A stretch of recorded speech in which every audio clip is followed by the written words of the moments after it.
ఈమెవరు Meenakshi busy busy మంత్రి పదవులు కోరిన విజయశాంతి అద్దంకి. ఆహా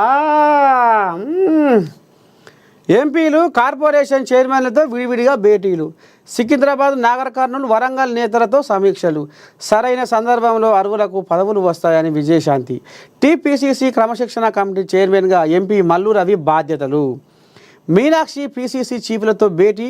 మల్లు రవికి ఘనస్వాగతం పలికిన కార్యకర్తలు. కార్పొరేషన్ చైర్మన్లు, ఎంపీలు, ఎమ్మెల్సీలతో మీనాక్షి సమావేశం అయ్యారు.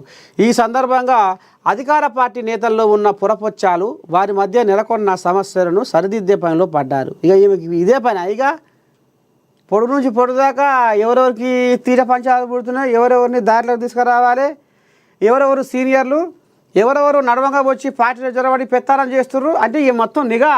అమ్మో చిన్నసన్న తల్లి ఏం కాదు. ప్రధానంగా రాష్ట్రంలో జరిగే ప్రభుత్వ పథకాలను ప్రజల్లోకి తీసుకెళ్లేలా ఇన్ఛార్జి మీనాక్షి సమాచారం. మరోవైపు గ్రామ పట్టణ ప్రాంతాల్లోని లోకల్గా ఉన్న సమస్యలపై ఆరా తీస్తున్నారు. పార్టీలో మంత్రివర్గ విస్తరణ, ఇతర పదవుల భర్తీపై నేతల ఎలిజిబిలిటీ, పర్ఫార్మెన్స్ గురించి కూడా మీనాక్షి అడిగి తెలుసుకున్నట్టు తెలిసింది. పార్లమెంటు నియోజకవర్గాల వారీగా పార్టీ క్యాడర్తో భేటీ అవుతూ వారి నుంచి ఫీడ్బ్యాక్ తీసుకుంటున్నారు. ఆయా నియోజకవర్గాల్లో పార్టీ పరిస్థితి ఎలా ఉంది, పార్టీ బలోపేతానికి ఇంకా ఏమేం చేస్తే బాగుంటుంది, రాష్ట్ర సర్కార్ సంక్షేమ పథకాలు ఎలా ఉన్నాయి, వాటిపై ప్రజల అభిప్రాయాలేంటి అనే వివరాలను సేకరిస్తున్నారు. మరోవైపు ఆయా ప్రాంతాల్లోని నేతల మధ్య నెలకొన్న విభేదాలు ఏమిటి, వాటిని పరిష్కరించేందుకు తీసుకోవాలని చర్యలు ఏంటని సమావేశాల ద్వారా మీనాక్షి నటరాజన్ తీవ్రంగా ప్రయత్నిస్తున్నట్టు తెలుస్తుంది. తక్కువ కాలంలో ప్రభుత్వంపై వస్తున్న నెగటివ్ టాక్పై కూడా ఆమె ఆరాధిస్తున్నట్లు సమాచారం. మంత్రివర్గంలో అవకాశం కల్పించాలి.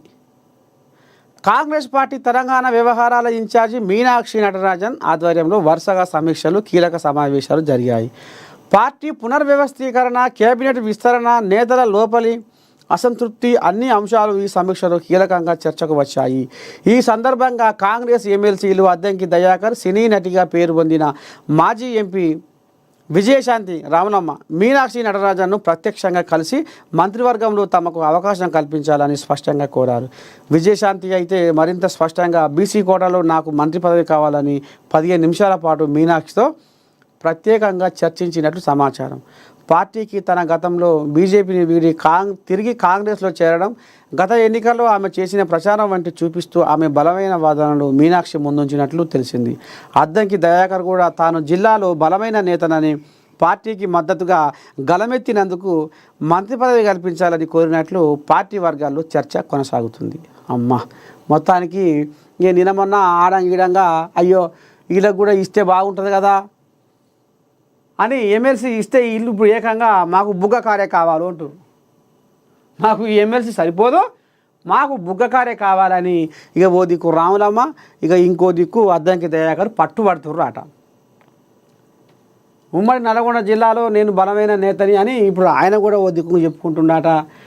మరి నేను ఎటువంటి సినిమాలు తీసినా, నేను ఎటువంటి రాజకీయం చేసినా, నిన్న మొన్న అసెంబ్లీ ఎలక్షన్లలో, పార్లమెంట్ ఎలక్షన్లలో నేను ఏ రకంగా నా పలుకుబడి ప్రచారం చూపించి నేను ప్రచారంలో పాల్గొని మరి జనాలను చైతన్యం చేసిన, కేసీరావయ్య తప్పులను ఎత్తి చూపుతూ తిప్పి ఏ రకంగా కొట్టినా అనేది ఇప్పుడు మీనాక్షి నటరాజన్ ముందర పెట్టిందంటే విజయశాంతి రామలమ్మ.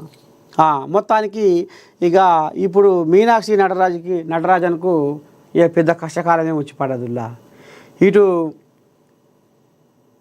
లీడర్లల్లా ఎవరెవరు అలిగిర్రు, ఎవరెవరు మరి సంక్షేమ పథకాలని బ్రహ్మాండంగా ముంగడికి తీసుకుపోతుర్రు, జనాల్లోకి తీసుకుపోతుర్రు, జనాల మధ్యన ఎవరు ఉంటుర్రు, ఆడంగా ఈడంగా పొలు మాటలు మాట్లాడుకుంటా గాంధీ భవన్ చుట్టూ ఎవరు తిరుగుతుర్రు, ఇవన్నీ ఆమె ఒక రకంగా నిఘా పెట్టి చూస్తుంటే మళ్ళీ ఈడంగా మాకు మంత్రి పదవులు కావాలని రాములమ్మ, అద్దంకి దయాకర్ కూడా ఆమెని ఇక మెసన్లు ఇస్తలేరట.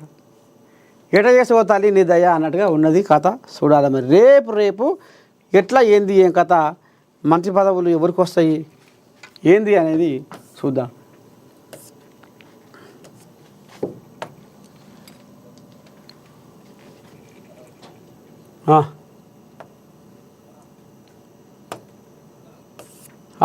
ఈనాడు జర ఇవాళ దబ్బరం పోవాలి. ఎందుకంటే మా కోసం ఇప్పుడు ఆయన మన మెదక్ ఎంపీ రఘునందన్ రావు సారు ఎదురు చూస్తూ ఉన్నాడట. ఇప్పుడు ఆయన కాడికి పోయి ఇంటర్వ్యూ తీసుకోవాలి మేము. ఎందుకంటే సార్ మాకు 9 గంటలకే టైం ఇచ్చిండు.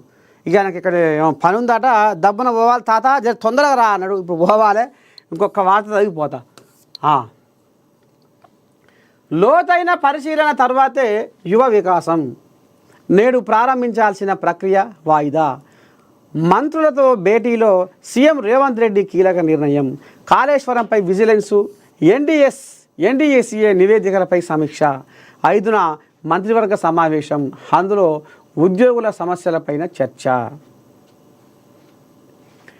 రాజీవ్ యువ వికాసానికి ఊహించిన దానికంటే ఎక్కువ సంఖ్యలో దరఖాస్తులు అందాయని, అనర్వులకు యువ వికాసం అందకుండా చూడాలంటూ పెద్ద ఎత్తున వినతులు వచ్చాయని మంత్రులు ముఖ్యమంత్రి రేవంత్ రెడ్డి దృష్టికి తీసుకెళ్లారు. పెద్ద సంఖ్యలో వచ్చిన దరఖాస్తుల పరిశీలన ప్రక్రియ కొనసాగుతున్న నేపథ్యంలో పూర్తి స్థాయి పరిశీలన తర్వాతే అర్హుల జాబితాలను ప్రకటించాలి. మరింత లోతుగా విశ్లేషించి అర్హులను గుర్తించాలి.